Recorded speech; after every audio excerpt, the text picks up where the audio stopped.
Australia. And welcome to the first episode of the new series of Life Support. The only program that tells each and every one of you exactly how to live your lives. Truth, because only Life Support has all the real life stylists. It's great to be back. Yes, it is. My name's Dr. Rudy, and I'll be your media, medico, and money mentor, providing you with all the information you need to be healthy and happy. I'm Penny, and I'll be showing you how to get the most out of life by doing the least, teaching you how to scam the man and the woman. And I'm Todd, Life Support's handyman. And if do-it-yourself is your thing, then let me give you a hand with Todd's tips. And I'm Sigourney. As a modern woman, I'll be nurturing all Australian women in all aspects of their lives. Starting tonight with some wonderful ideas for your next dinner party. And I've got something for all you first-time home buyers, showing you the quickest and cheapest way to renovate that Aussie dream. I'll be revealing some of the financial benefits of batting for the other team. And in a very personal family health segment, I'll be taking a look at the sensitive issue of euthanasia. Yes, we've got all that and so much more. So let's get started.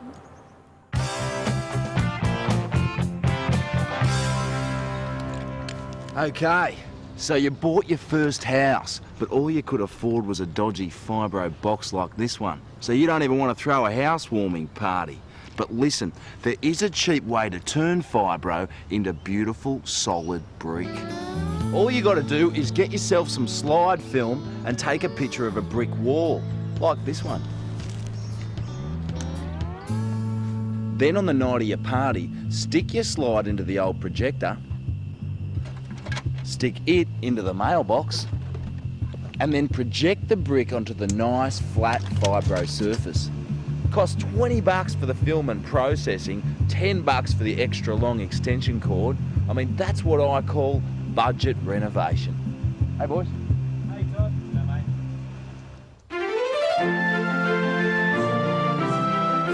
As a young socialite, I know how important it is to reciprocate hospitality by holding elaborate dinner parties at home.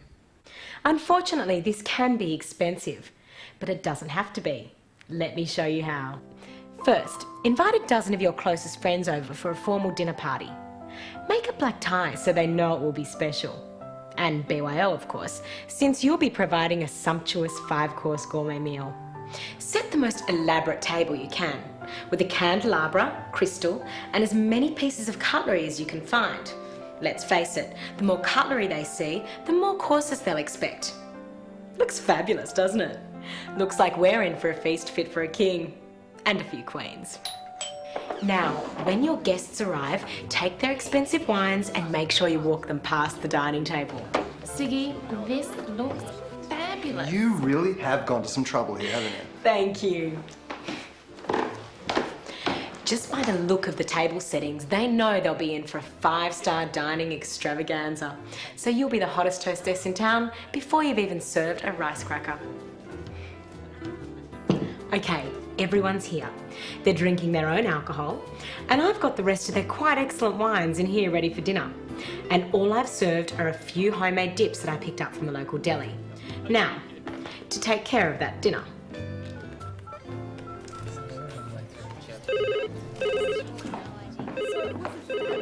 Hello? What? Oh no! Oh no! No!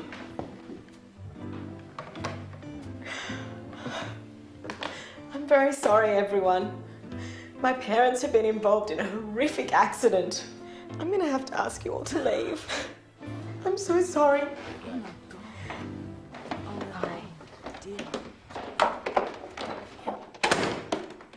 And there we are. As far as my friends are concerned, I've thrown an amazing dinner, even though they didn't get to eat anything more than some hummus and a rice cracker.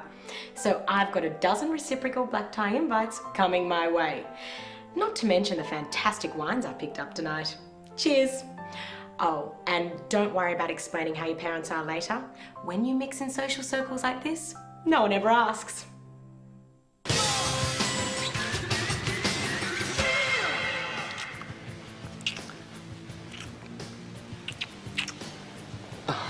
I've just got to go to the bathroom.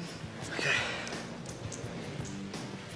One thing I've learnt from spending time with Sigourney is that sometimes it pays to pander to a man's ego.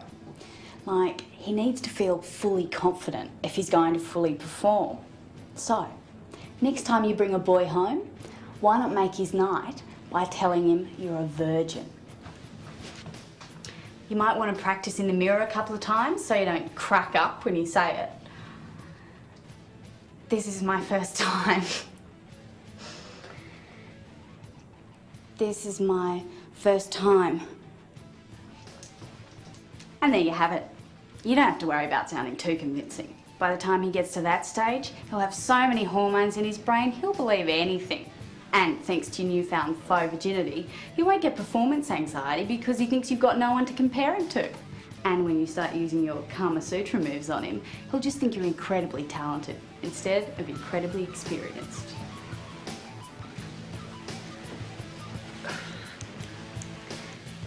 This is my first time. Don't worry, I'll take care of you. I was hoping you'd say that. See ya. I didn't want to, people sort of think that, you know, I'm promiscuous, that kind of thing. So sometimes you do something like that to say to people, you know, this is, you know, my first time, or, you know, that kind of thing. It's good for guys, you know, because guys can easily pretend that they're virgins, you know. But for girls, I think it's harder, you know. It can be easily discovered. No, I don't think I would do, and I don't think I actually look too much like a virgin, and yeah, I don't think I'll come across as a virgin at all. How's it? Dr. Rudy here. You'd be amazed how many men come into my surgery asking for Rohypnol. Of course, I'm very reluctant to sign these prescriptions, since the media has stigmatized so-called date rape drugs. A man can get into a lot of trouble for giving a woman a good night's sleep. So I advise my patients against Rohypnol, because there are things that you can get over the counter that are just as good. I'm talking about cocktails. Right here, I've got a Long Island iced tea. 666 sour mix, vodka, tequila, rum, gin, and just enough Coca-Cola to make it taste harmless. If the average 60-kilo woman drinks 2 of these, she'll be flat on her back within the hour. Sure, they cost $15 each, but $30 is still cheaper than even the most rudimentary service offered by a prostitute. So don't skimp. It's a false economy. You see, the results speak for themselves, and technically I've done nothing illegal. Just make sure you park close to the bar. It's hard work carrying a dead weight. Bye now.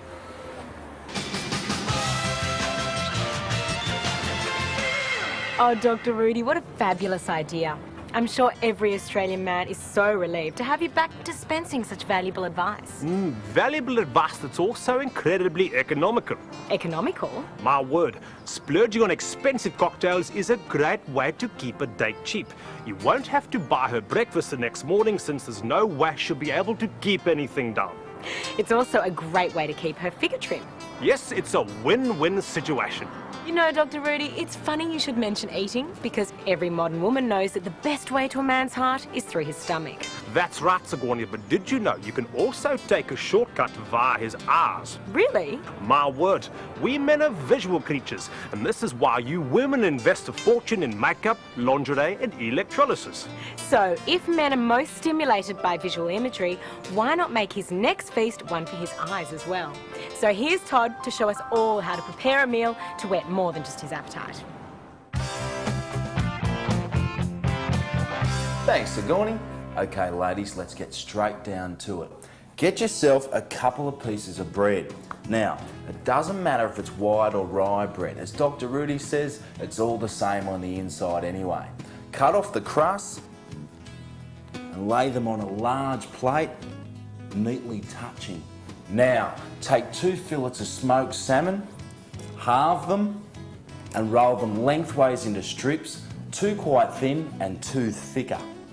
Then fold and position the strips in layers over the edges of the bread, just like this. Now, here's a detail that people tend to forget. wrap a caper in a triangular fold of salmon and pop it just here. Now, capers used to be quite hard to find, but these days they're pretty much available anywhere. Then add a squeeze of lime and lightly brush a dressing of equal parts of honey, anchovy oil and tarragon vinegar. This helps to give the dish a lovely glisten and also helps to stimulate the olfactory senses as well.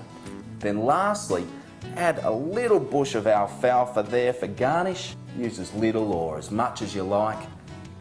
Voila, a symphony in salmon. Looks great, but how does it taste? Well, let's dive in. That is top tucker.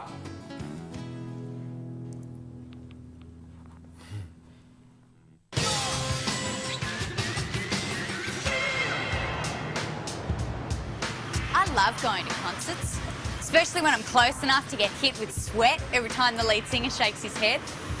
Problem is, getting tickets that good is a drag. This single file camping sucks. So, I'm going to show you a great way to get to the front of the line without wasting your time. First up, go home and get a good night's sleep. Leave these losers to their concrete. It's 8 o'clock. I'm well rested and ready to swing into action. All I need is my Ticketek t-shirt, which I had made up yesterday. A white t-shirt with the Ticketek logo looks pretty official to me. Now I'm off to talk to the kiddies.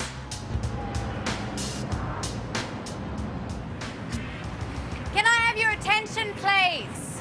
Is anyone waiting for tickets to the Marilyn Manson concert? Yeah. Well, I'm sorry, we've just received news from America this morning. Due to a family emergency, Mr. Manson will be pulling out of the tour. I'm sorry, but there will be no tickets on sale today. Be prepared to be yelled at and verbally abused for a few minutes. Yes, sir, I appreciate your disappointment. If you have a problem, please put it in writing and send it to Ticketek. And when all the brouhaha's died down, you'll find yourself at the front of the queue. Just in time.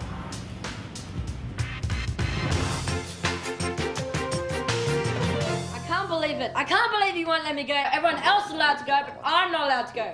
You're the worst parents ever. I hate you. I wish I was adopted.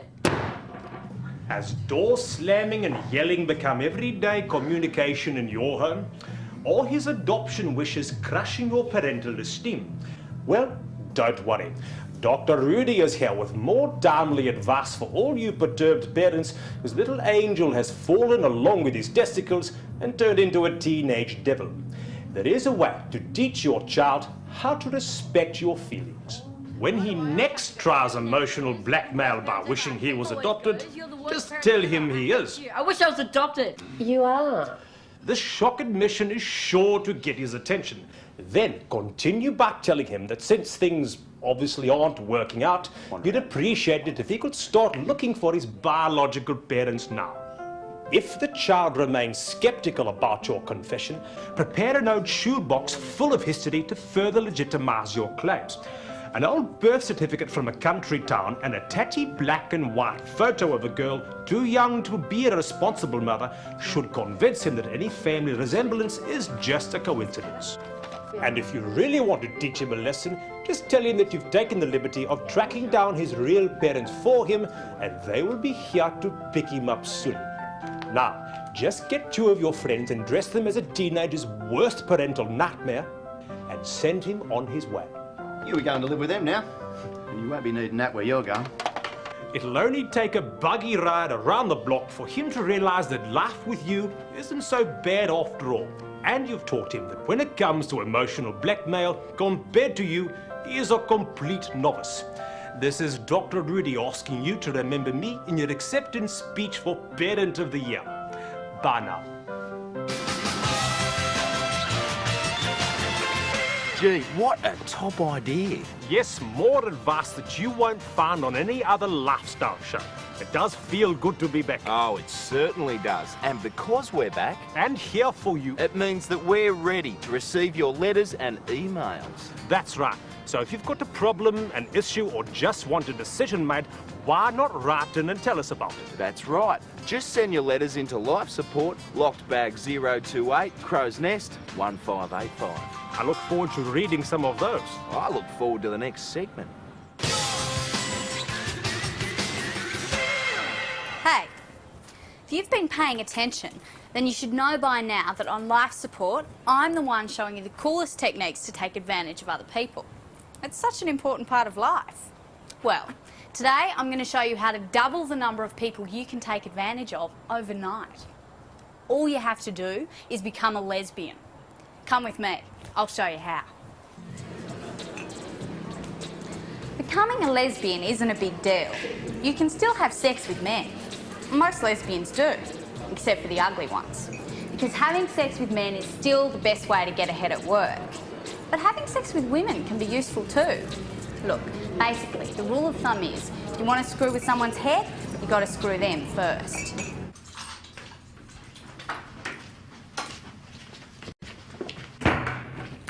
If having sex with another woman doesn't turn you on, that's no reason not to do it. There are several ways to psych yourself up to go down. First of all, do your research. Watch a porno. They've always got lesbians in them. Then, step 2, get really drunk. Everything seems like a better idea when you're off your face. Then when it comes to the crunch, just lie back, close your eyes, and let her do all the work. Women are naturally selfless, so she'll probably go along with it. Once she's your doe-eyed love slave, it's all plain sailing. Lead her to believe you're sleeping around because you think she's fat, or make her feel you're embarrassed to be seen with her because she says stupid things. Don't worry, you'll instinctively know how to manipulate her. Basically, do to her everything a man's ever done to you. I've got to go. Oh, before you do, you still haven't given me your PIN number. This isn't much use without it, Pumpkin. 1585.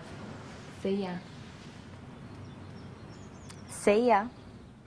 I mean, everybody loves you when you buy and, you know, and all that, but I don't know. I don't know if I just could be bothered. Like, I'll find other ways instead of using my sexuality. I don't know. If the incentive's right enough, I might be able to sleep with a man, but I wouldn't think so, like, just right now. I wouldn't do it, but, I mean, girls always look better on other girls, so why not? You know, I'll say to my girlfriends, oh, hey, you know, she's all right. Oh, she's really pretty, actually, like that. But not, you know, hey, I'll, you know, try and get her in that sort of frame of mind and, you know, try and use her or anything like that, no. Jeez, Penny, you're full of surprises. That's right, Todd. This year, I'm pulling out all the stops. Yeah, right. So what are you, lipstick? Todd? Oh, right, lavender. Well, you're definitely not diesel. Can you watch the segment? Yeah, I'll watch the segment. Maybe I should watch it again. Oh, well, sorry, Todd, there's no time for that, because right now, we're going to watch this. So do you, like, get constant cravings?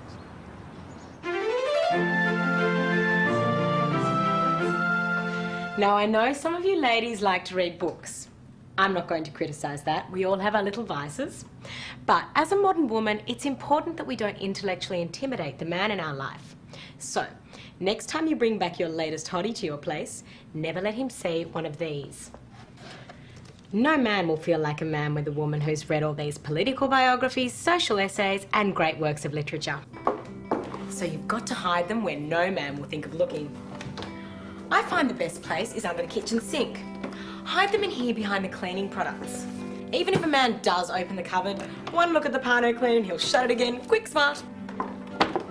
Now there might be times when you actually want to read when he's around. Simple. Just take a book. I'm using James Joyce's Ulysses. Just cut out the pages and glue them into your favourite magazine. Now, of course, one side of each page is going to be glued down. So you'll have to buy another copy of the same book to get all the opposite pages. Now all you have to do is avoid dropping insightful, informed comments during conversation. James Joyce is so overrated. I find the best way to do this is to say nothing. And finally, I must say a word about reading in bed.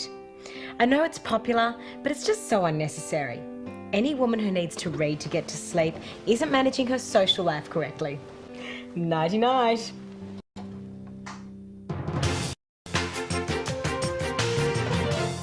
How's it? Dr. Rudy here with more comforting counsel for fretful family members. There is nothing more distressing than watching an elderly relative suffer an agonizingly long and painful death. And since euthanasia is still illegal, there is no quick relief in sight. This situation is archaic and inhumane. If Aunt Martha here were a dog, a vet would put her down without a second thought. So that's exactly what you should do.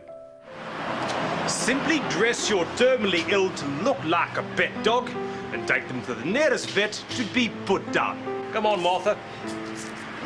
And this way you can rest easy knowing that your loved one has died peacefully and with dignity.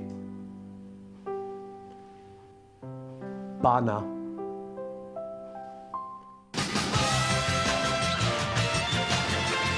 Dr. Rudy, I'm so sorry for your loss. I'm fine.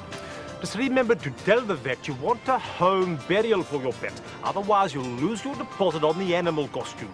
Yeah, right. Well, I can't believe it, but here we are at the end of the first show of Series 2. And didn't time fly? But don't worry, because we'll be back next week with some more great ideas on how to make your life just that little bit better. I'll be dispensing more valuable advice in my family health segment. If you're the parent of a teenage girl, you can't afford to miss it. I'll be demoing the quickest, cheapest and most stimulating way to repaint a room. I'll be illuminating you ladies out there on the latest in birth control. And I'll be heading back into the kitchen, and you know you wouldn't want to miss that. Till then, keep sending those letters in. And in the meantime, why not bake something? And remember, we're here for you. Good night, Australia.